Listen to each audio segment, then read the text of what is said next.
Assalamualaikum warahmatullahi wabarakatuh. Adik-adik semua dimanapun Anda berada, bagaimana kabarnya hari ini? Semoga dalam keadaan sehat-sehat walafiat. Adik-adik sekalian, sebelum pembelajaran pada hari ini kita mulai, mari kita berdoa sesuai dengan keyakinan dan kepercayaan kita masing-masing. Doa dimulai.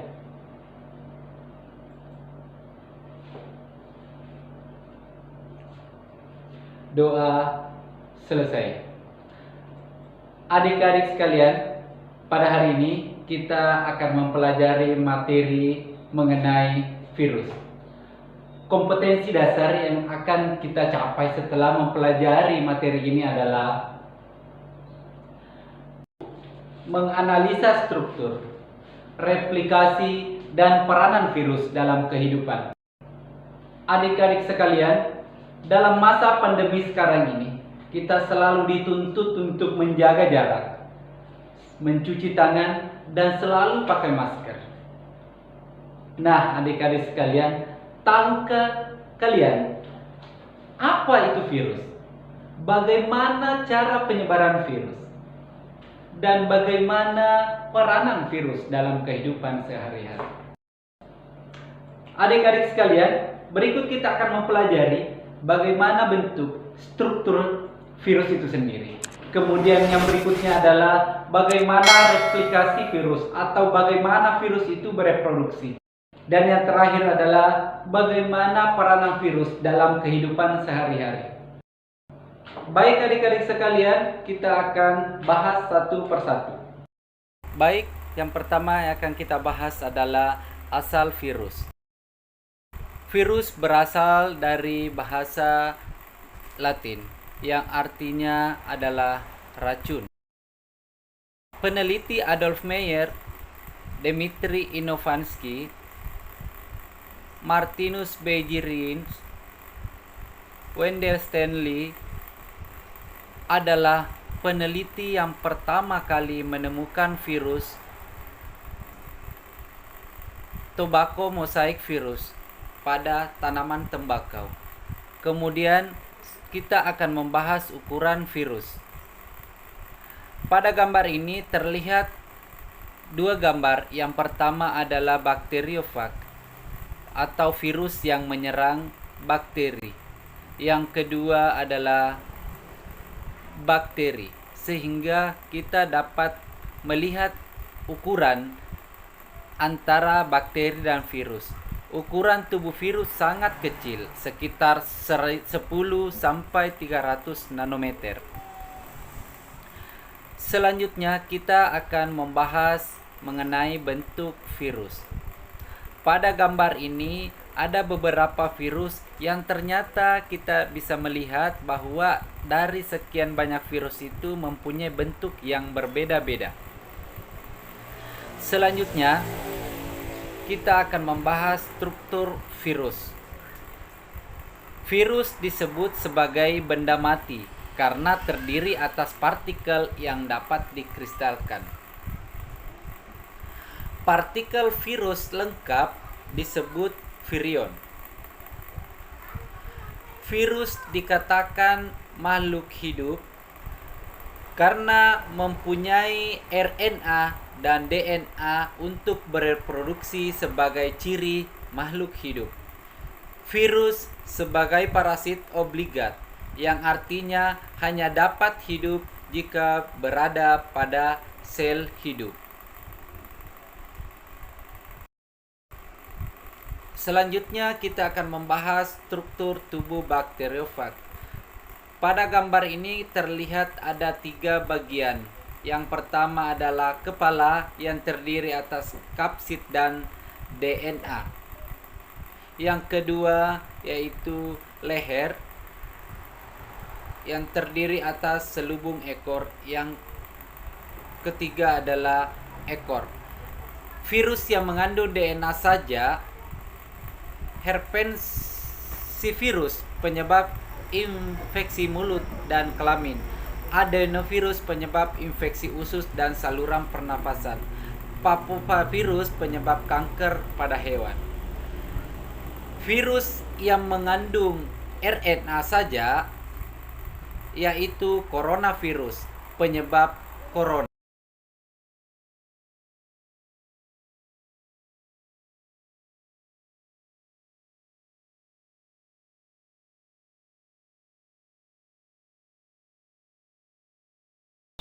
Yang pertama, jenis asam nukleat. Yang kedua, kerentanan terhadap pengaruh fisika dan kimia. Kemudian, dasar klasifikasinya yaitu ukuran dan morfologi. Yang keempat, sifat imunologis. Yang kelima, jenis sel inang atau host. Yang keenam, cara penularan secara alamiah. Dan yang ketujuh, simptomatologi atau penyakit yang ditimbulkan. Menurut ICTV, International Committee on Taxonomy of Virus, ada 3 tingkatan takson, yaitu famili, genus, dan spesies. Aturannya, nama famili menggunakan akhiran Viridae, sedangkan nama genus dengan akhiran virus. Nama spesies menggunakan bahasa Inggris dan diakhiri dengan kata virus.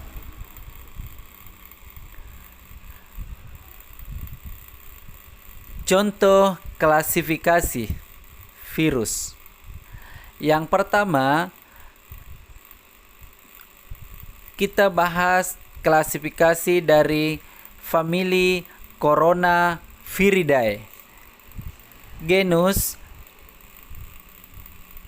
salah satunya adalah Alpha coronavirus, spesies human coronavirus. Selanjutnya, contoh klasifikasi virus yang lain. Kita bahas ada famili Poxviridae, genusnya Orthopoxvirus, spesies Variola virus, penyebab penyakit cacar. Contoh yang ketiga, klasifikasi virus, ada famili Picornaviridae, genusnya adalah Enterovirus, spesiesnya adalah poliovirus, penyebab penyakit polio. Selanjutnya, kita akan membahas reproduksi pada virus. Virus berkembang biak dengan cara replikasi di dalam sel inang atau host. Energi untuk sintesis protein virus pada saat bereproduksi berasal dari sel inang atau host. Asam nukleat virus membawa informasi genetik untuk membentuk virus yang baru.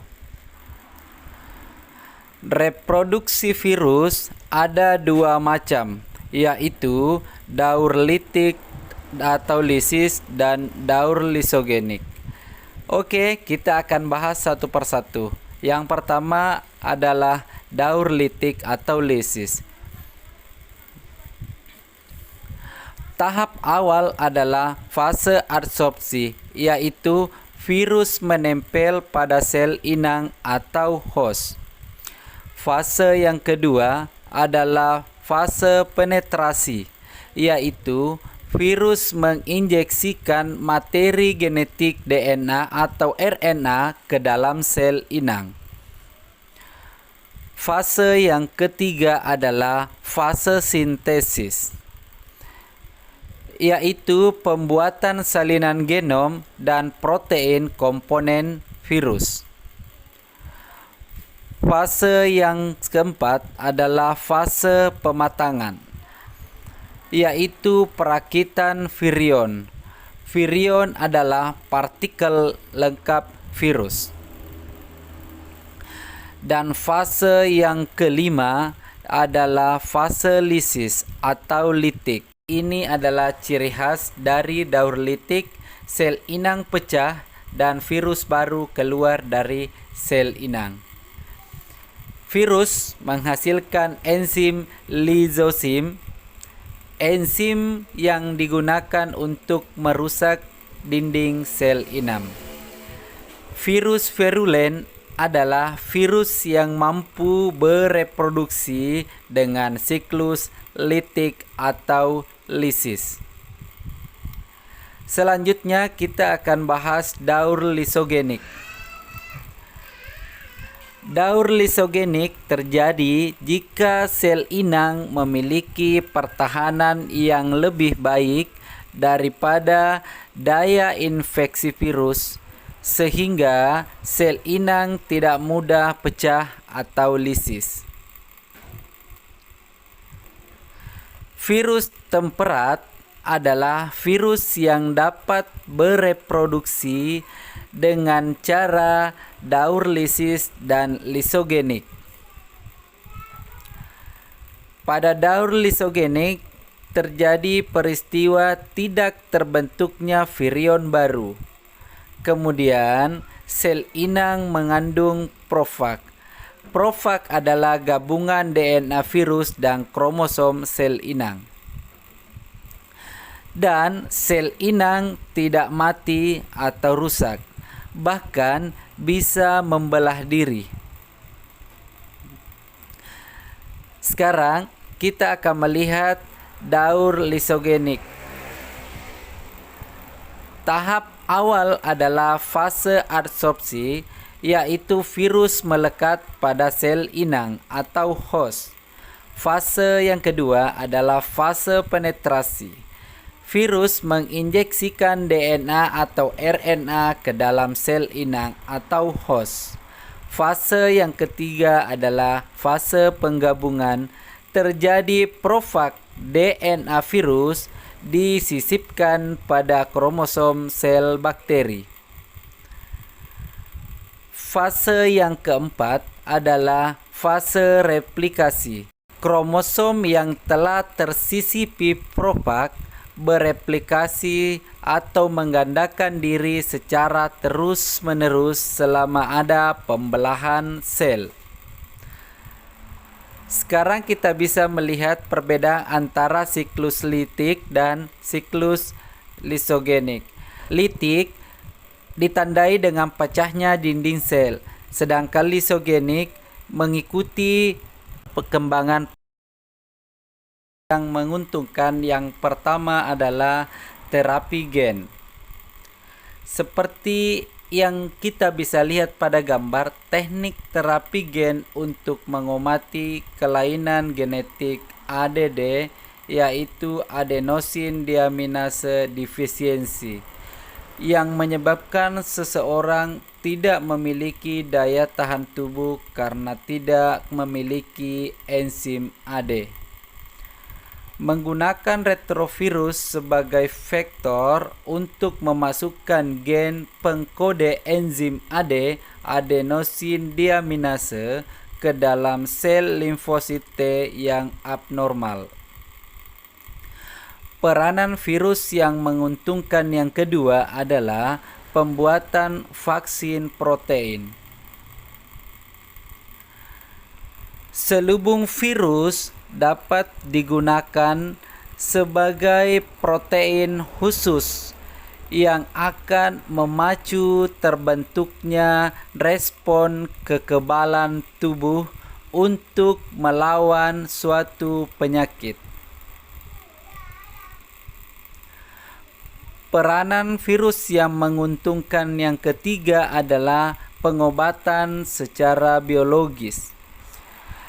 Pengobatan secara biologis dengan cara melemahkan atau membunuh bakteri, jamur, atau protozoa yang bersifat patogen atau menyebabkan penyakit. Misalnya, dengan menggunakan bakteriofages, yaitu virus yang menyerang bakteri, dapat digunakan untuk membunuh bakteri patogen. Peranan virus yang menguntungkan selanjutnya adalah pemberantasan serangga hama. Pada gambar ini, pemberantasan serangga hama bisa dilakukan oleh baculovirus, digunakan sebagai bioinsektisida yang tidak mencemari lingkungan. Peran virus yang merugikan yang akan kita bahas di sini adalah COVID-19 yang sedang sekarang terjadi. COVID-19 disebabkan oleh SARS-CoV-2, yaitu virus jenis baru dari coronavirus, yaitu kelompok virus yang menginfeksi sistem pernafasan. WHO menyatakan bahwa COVID-19 juga bisa menular melalui aerosol, yaitu partikel zat di udara. Gejala dari penyakit COVID-19 adalah demam, batuk kering, sesak nafas, hilangnya kemampuan mengecap atau membau, nyeri otot, sakit kepala, dan nyeri dada. Selanjutnya kita akan membahas AIDS.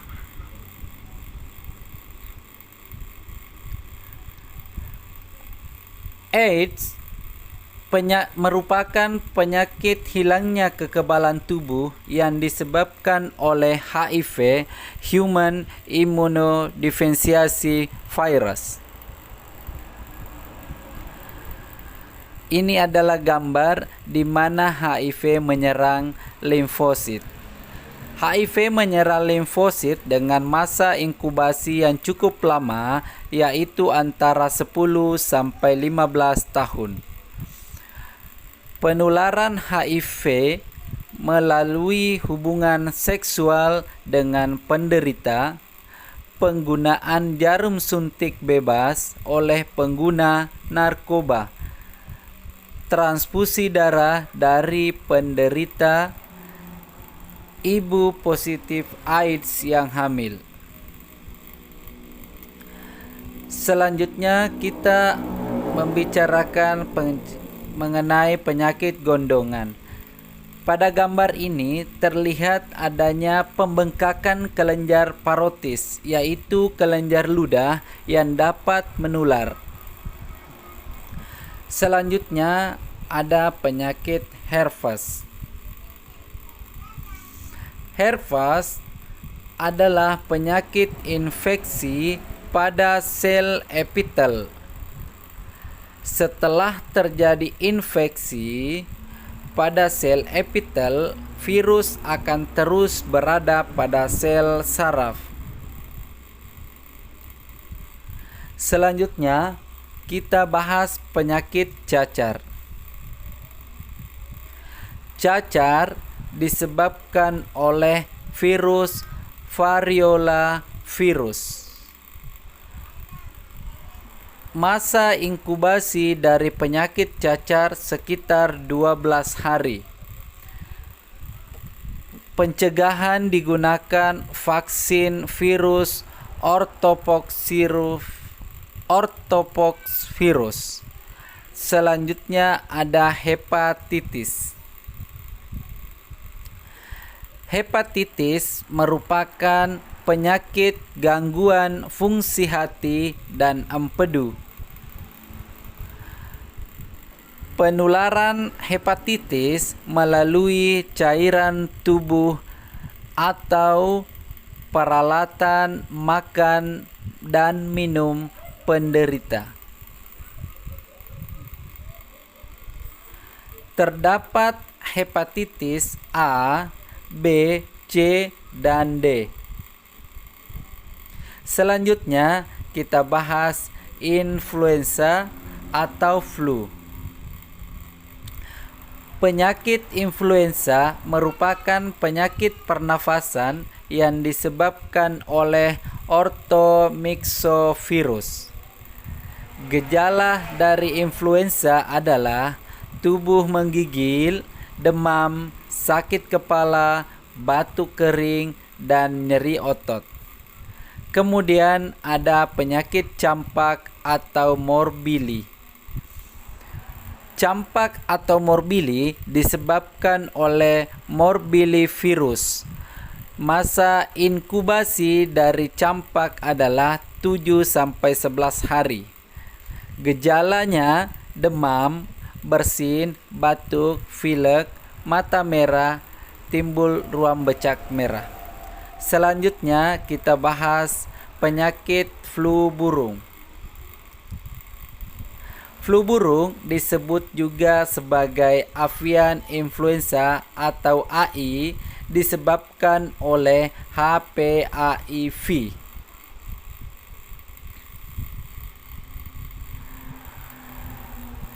Tipe H5N1 yang masuk famili Orthomyxoviridae. Masa inkubasi dari flu burung adalah 1-7 hari dengan gejala demam, sakit tenggorokan, batuk, keluar lendik bening dari hidung, nyeri otot, dan sakit kepala, lemas, sesak nafas, dan pneumonia. Selanjutnya ada penyakit demam berdarah. Demam berdarah disebabkan oleh virus dengue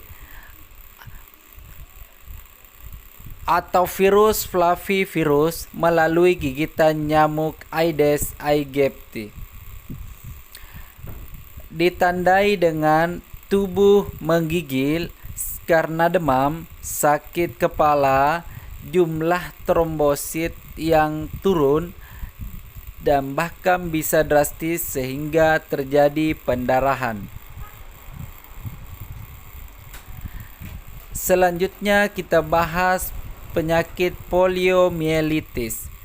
Poliomielitis disebabkan oleh poliovirus yang menyerang sumsum tulang belakang sehingga terjadi kelumpuhan. Kemudian ada penyakit tumor, kanker, dan kutil yang disebabkan oleh papillomavirus. Tumor adalah sel yang membelah terus-menerus, sedangkan kanker adalah tumor ganas. Selanjutnya ada penyakit chikungunya yang disebabkan oleh virus chikungunya yang ditularkan oleh nyamuk Aedes aegypti seperti pada DBD. Selanjutnya ada Ebola yang disebabkan oleh virus Ebola yang menyerang sel darah putih makrofag. Selanjutnya ada penyakit SARS yang disebabkan oleh virus SARS.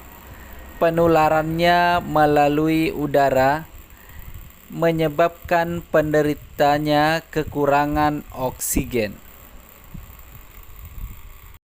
Itulah tadi penjelasan mengenai bentuk dan struktur virus, replikasi virus, dan peranan virus dalam kehidupan sehari-hari. Semoga setelah kita mempelajari bagaimana bentuk virus, bagaimana virus bereproduksi, dan bagaimana peranan virus dalam kehidupan sehari-hari, kita semua mengerti dan mampu mengaplikasikan di dalam kehidupan sehari-hari kita. Sekian pembelajaran pada hari ini, dan kita akan ketemu pada pertemuan berikutnya. Assalamualaikum warahmatullahi wabarakatuh.